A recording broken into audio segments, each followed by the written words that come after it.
ভারতে আপনাদের স্বাগত। মমতা বন্দ্যোপাধ্যায় দীঘায় জগন্নাথ মন্দির তৈরি করেছেন বলে গেল রব তুলে দিয়েছে বিজেপি। জগন্নাথ মন্দিরের নাম জগন্নাথ ধাম হবে কিনা সেটা নিয়ে দীর্ঘদিন ধরে বিজেপি এবং উড়িষ্যা সরকারের সঙ্গে লড়াই চলছে মমতা বন্দ্যোপাধ্যায়। এমনকি নিম কাঠ চুরি নিয়েও এক প্রস্ত রাজনীতি হয়ে গেছে। একটা কথায় আছে, কৃষ্ণ করলে লীলা আর অন্যরা করলে কি আপনারা সবাই জানেন। যোগী আদিত্যনাথ করলে কি আর মমতা বন্দ্যোপাধ্যায় করলে কি, সেটাই হচ্ছে আজকের আলোচনার বিষয়। বাংলা পুরী থেকে নিম কাঠ চুরি করেছে জগন্নাথ ধাম থেকে। সেই নিম কাঠ কেন বাংলায় এলো সেটা নিয়ে বিস্তর রাজনীতি হয়ে গেছে। ভাবখানা এমনই বিজেপি যে তারা বোধহয় জীবনে কোনো দিন মন্দির তাদের একচ্ছত্র অধিকার, মানে মন্দির একমাত্র তারাই তৈরি করতে পারবে, মন্দির নিয়ে যাবতীয় সবকিছু তারাই করবে। মমতা বন্দ্যোপাধ্যায় বা বাকি আর কেউ কিছু করতে পারবে না। সে সিপিএম হোক, তৃণমূল হোক আর কংগ্রেস হোক আর বিরোধী রাজনৈতিক দলের নেতারাই হোক না কেন, আর কেউ কিছু করতে পারবেন না। সবই করতে পারবেন বিজেপি নেতারাই। আমি আপনাদের একটা পরিসংখ্যান দিচ্ছি। জগন্নাথ মন্দিরের জন্য মমতা বন্দ্যোপাধ্যায় খরচ করেছেন 250 কোটি টাকা। হ্যাঁ, এটা ঠিক, 250 কোটি টাকা তিনি খরচ করেছেন। সরকারি টাকায় সেই জগন্নাথ মন্দির তৈরি হয়েছে কোথায়? দীঘায়। আমি জগন্নাথ ধাম বলছি না, কারণ পুরী সরকারের আপত্তি আছে, হয়তো আমার বিরুদ্ধে মামলা হয়ে যেতে পারে, তাই আমি জগন্নাথ মন্দির বলছি। এই জগন্নাথ মন্দির নিয়ে মমতা বন্দ্যোপাধ্যায় যে 250 কোটি টাকা খরচ করেছেন, সেই টাকা কেন সরকারি কোষাগার থেকে খরচ করা হয়েছে সেটা নিয়েও বিস্তর রাজনীতি হয়েছে। দীঘার মানোন্নয়ন হয়েছে কিনা আমি বলবো না, কিন্তু দীঘায় জগন্নাথ মন্দির তৈরি করে মমতা বন্দ্যোপাধ্যায় যে বিজেপিকে মাস্টার স্ট্রোক দিয়েছে সেটা অস্বীকার করার কোনো উপায় নেই 2026 সালের ভোটের আগে। ইতিমধ্যে সেই জগন্নাথ মন্দিরে 22 লক্ষের বেশি ভক্ত গেছেন। আবার বলছি, জগন্নাথ মন্দিরে সেদিন উদ্বোধন হলো, সেদিন উদ্বোধন হয়েছে 30 তারিখে। আর এর মধ্যেই গত 15-16 দিনে 22 লক্ষের বেশি ভক্ত সেখানে গেছেন। শুধুমাত্র দীঘার আকর্ষণে নয়, কিন্তু গেছেন জগন্নাথ মন্দিরের আকর্ষণে। ঠিক যেভাবে রাম মন্দিরের জন্য যাচ্ছিলেন মানুষ, বাংলা থেকে লক্ষ লক্ষ মানুষ গেছেন রাম মন্দিরে। রাম মন্দির গত 1 বছরে ইনকাম করেছে 700 কোটি টাকা। গত 1 বছরে রাম মন্দিরের প্রণামী বাবদ ইনকাম হয়েছে 700 কোটি টাকা। জগন্নাথ মন্দিরের গত 15 দিনে ইনকাম হয়েছে প্রায় 15 লক্ষ টাকার কাছাকাছি। 9 থেকে এই 11-12 লক্ষ টাকার কাছাকাছি হবে। 15 লক্ষ টাকা আরো 2 দিনের হিসাবটা একটু বেড়েছে, প্রায় 13-14 লক্ষ টাকার কাছাকাছি হবে। বলছে খুচরো পয়সা এতখানি জমা পড়ছে যে গুনতে নাকি 8 ঘন্টা 10 ঘন্টা লেগে যাচ্ছে। ব্যাংকের লোকেরা আছেন, ইসকনের লোকেরা আছেন, সিভিক ভলেন্টিয়ারকে রেখে দেওয়া হয়েছে, গণনার জন্য আলাদা লোককে রেখে দেওয়া হয়েছে। শুধু তাই নয়, মমতা বন্দ্যোপাধ্যায় এই জগন্নাথ মন্দিরের জন্য আরো 10টা প্রণামী বাক্স তৈরি করতে হয়েছে সিন্ধু। মানুষ এত টাকা দিচ্ছে যে ওই যে 2টো সিন্ধুক বসানো হয়েছে, 2টো প্রণামী বাক্স, তাতে হচ্ছে না। মমতা বন্দ্যোপাধ্যায় সরকারি কোষাগার থেকে 250 কোটি টাকা খরচ করেছেন। যোগী আদিত্যনাথ উত্তরপ্রদেশের মুখ্যমন্ত্রী, উত্তরপ্রদেশে মন্দিরগুলোকে, কয়েকটা মন্দির মাত্র, তার রেনোভেশনের জন্য অর্থাৎ পরিকাঠামো উন্নয়নের জন্য শুধুমাত্র সরকারি বাজেটে রেখেছেন। আবার বলছি, শুধুমাত্র মন্দিরের পরিকাঠামো উন্নয়নের জন্য সরকারি বাজেট রাখা হয়েছে 400 কোটি টাকা। আর এই 400 কোটি টাকার মধ্যে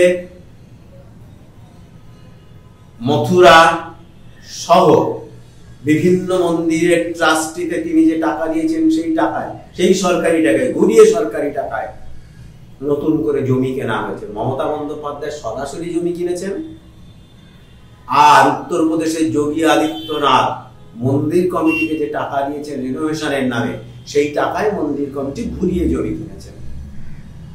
পার্থক্য কোথায়? মমতা বন্দ্যোপাধ্যায় সরাসরি জমি কিনেছেন আর যোগী আদিত্যনাথ ঘুরিয়ে জমি কিনেছেন। আজকে সুপ্রিম কোর্ট যোগী আদিত্যনাথকে অনুমতি দিয়েছেন যে সরকার ইচ্ছা করলে মন্দির ট্রাস্টের টাকায় জমি কিনতে পারবে।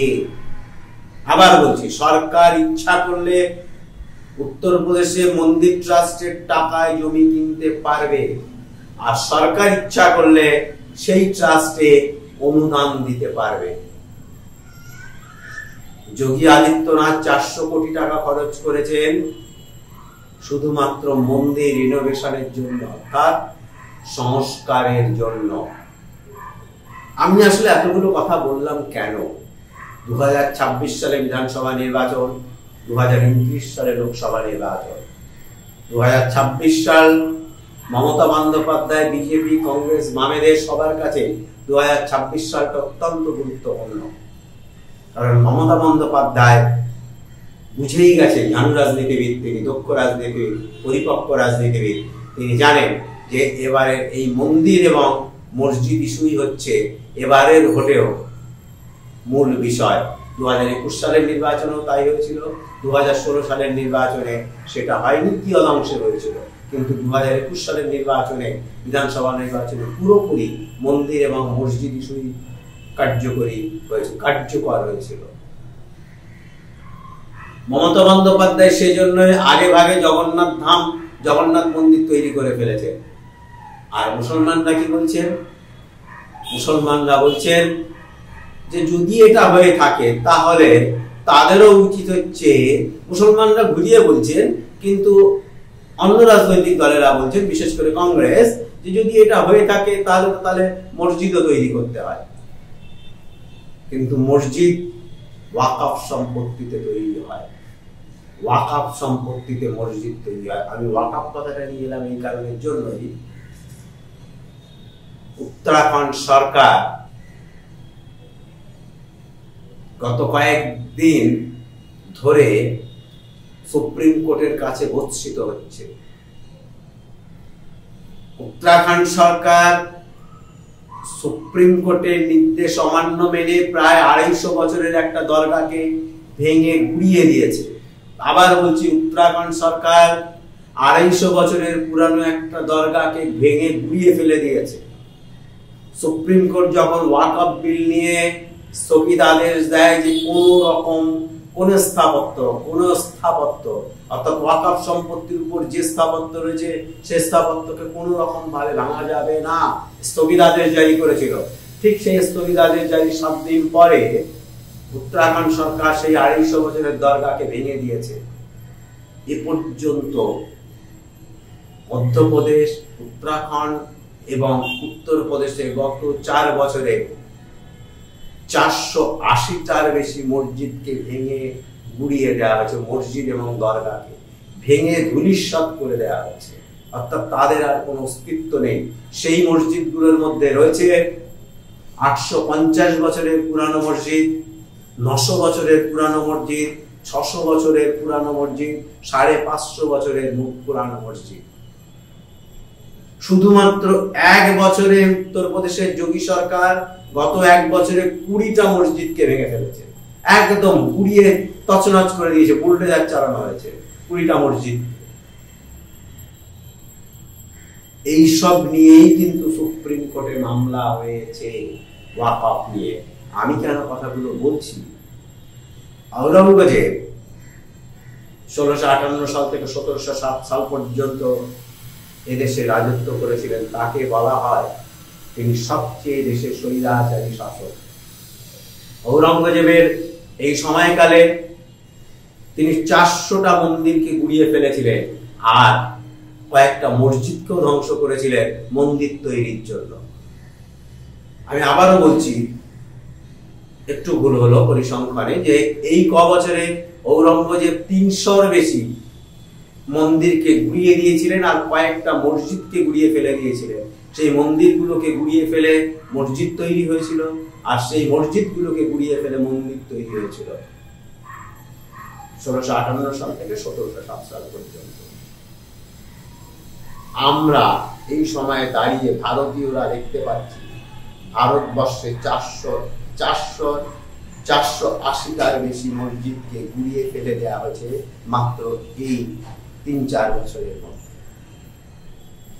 আমি এই কথাটা বলছি একটি কারণের জন্যই, যে আমরা এখন গোটা বিশ্ব নয়, ভারত, বাংলাদেশ এবং পাকিস্তান, এখানে সংখ্যালঘুরা বারবার বলা হচ্ছে, আমেরিকা বলছে, ইউরোপীয় দেশগুলো বলছে, ইংল্যান্ড বলছে, ইসলামিক রাষ্ট্রগুলো বলছে, নেপালও বলছে, হিন্দু দেশ তারাও বলছে যে এই সমস্ত দেশগুলোতে এখন সংখ্যালঘুরা নিরাপদে নেই। পাকিস্তানে হিন্দুরা সংখ্যালঘু, বাংলাদেশে হিন্দুরা সংখ্যালঘু, আর আমাদের দেশে মুসলমানরা সংখ্যালঘু, নিরাপদে তারা নেই। আজকের যে যুদ্ধের বাতাবরণ সেটাও বলা হচ্ছে, সেটাও আমেরিকা বলছে যে এই যুদ্ধের বাতাবরণ তৈরি হয়েছে তার একটাই কারণ, সেটা হচ্ছে শুধুমাত্র পাকিস্তানের ক্ষেত্রেও তাই সংখ্যালঘুদের উৎপীড়িত করা হচ্ছে, নিপীড়িত করা হচ্ছে। ভারতবর্ষেও তাই সংখ্যালঘুরা ভালো জায়গায় নেই, বাংলাদেশেও তাই সংখ্যালঘুরা ভালো জায়গায় নেই। আমি আপনাদের একটা পরিসংখ্যান দিচ্ছি বাংলাদেশ নিয়ে সম্প্রতি এত কথা হচ্ছে, এত কিছু হচ্ছে।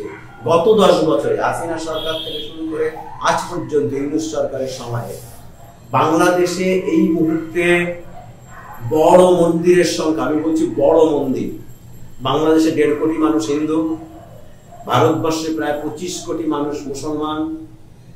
বাংলাদেশে এই মুহূর্তে বড় মন্দিরের সংখ্যা হচ্ছে 40,000। আবার বলছি বড় মন্দির, মাঝারি এবং ছোট মন্দির আমি বাদ দিচ্ছি, সেটা ধরলে অগণিত সংখ্যক মন্দির আছে, কিন্তু বাংলাদেশে বড় মন্দিরের সংখ্যা 40,000। গত 10 বছরে 405টা মন্দিরকে বাংলাদেশ সরকার ধূলিসাৎ করেনি। বাংলাদেশ সরকার কোনো মন্দিরের গায়ে হাত দেয়নি। আম পাবলিক অর্থাৎ মুসলমানরা 405টা মন্দিরের উপর হামলা চালিয়েছিল। সেই মন্দিরগুলোকে ভেঙে দেয়া হয়েছে, মানে গুড়িয়ে ধূলিসাৎ করে দেওয়া হয়েছে তা কিন্তু নয়, ভেঙে দেয়া হয়েছে, তার আবার রিনোভেশনও করে দেওয়া হয়েছে। আমাদের দেশে 25 কোটি মুসলমান, প্রায় 6 লক্ষের কাছাকাছি মসজিদ আছে। ইতিমধ্যে 480টা বড় মসজিদকে, যারা 850, 900, 600, 500, 700 এত বছরের পুরানো সেই সমস্ত মন্দির এবং দরগাগুলোকে ভেঙে গুড়িয়ে দেওয়া হচ্ছে। মমতা বন্দ্যোপাধ্যায়ের একটাই দোষ, তিনি জগন্নাথ মন্দিরকে সামনে রেখে নির্বাচনে যেতে চাইছেন। বিজেপিও জগন্নাথ মন্দিরকে, উড়িষ্যার জগন্নাথ মন্দিরকে ভাবছেন তাদের সম্পত্তি, আর আমাদের রাজ্যের অন্য মন্দিরগুলোকে নিয়ে ধর্মীয় রাজনীতি করে 2026 সালে নির্বাচনে লড়াই করতে চাইছেন। নমস্কার।